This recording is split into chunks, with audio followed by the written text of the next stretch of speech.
Let's go to our forecast. That temperature has not budged at all, Brad.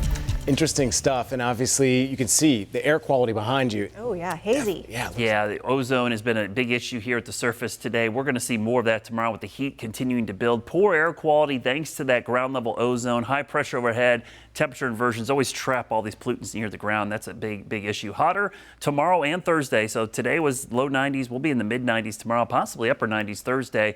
But rain chances are going to increase later this week. Now, with clear skies tonight, there's a huge space launch going off of the Space Coast tonight out of Cape Canaveral. This is the SpaceX Falcon 9. It's a crewed launch. So this is SpaceX first manned mission up there. They're going to send SpaceX astronauts into space. Coming up at around 3:38, the window opens till 7:09. So could be visible if you're looking east early in the morning. Now, if it's later in the launch window, that puts it closer to sunrise, and that could illuminate that vapor trail. So something worth checking out if you're an early riser tomorrow morning in the eastern sky. The dew points are increasing this week, so get ready. It's going to get hot and sticky for the end of the week.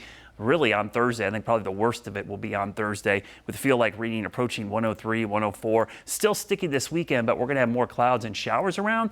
That should help deter some of the higher heat indices. Now, there are some strong storms on the edge of this heat dome. The backdoor front gets close to us on Thursday into Friday, so we're going to see scattered storms. Don't expect a huge severe weather risk. It's pretty low right now, but it's just the chance that we're going to have scattered storms around. We haven't seen much in the way of rain since Debbie. It's going on almost 3 weeks now without any significant rainfall in many parts of the Carolinas, and things have dried out really quickly. So we could use some moisture here. You notice tomorrow, not much going on except for 1-2 isolated storms.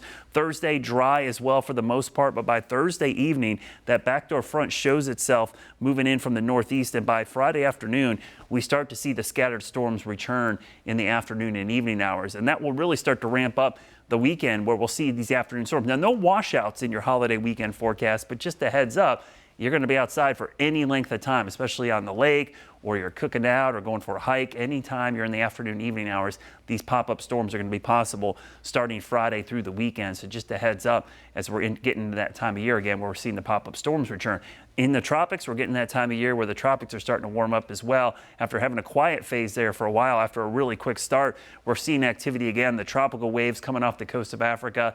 Labor Day weekend is kind of like that switch where we get into September and October and things really ramp up. Tomorrow feels like midsummer, not late summer. Temperatures in the mid, even a few spots could touch the upper 90s. Full sunshine, so it is going to be a scorcher out there tomorrow. The Guy Roofing 7-day forecast shows a little bit of improvement this weekend, though honestly it's still really muggy there for the holiday weekend. The big relief comes in the 10-day forecast. We look at next week and look at this.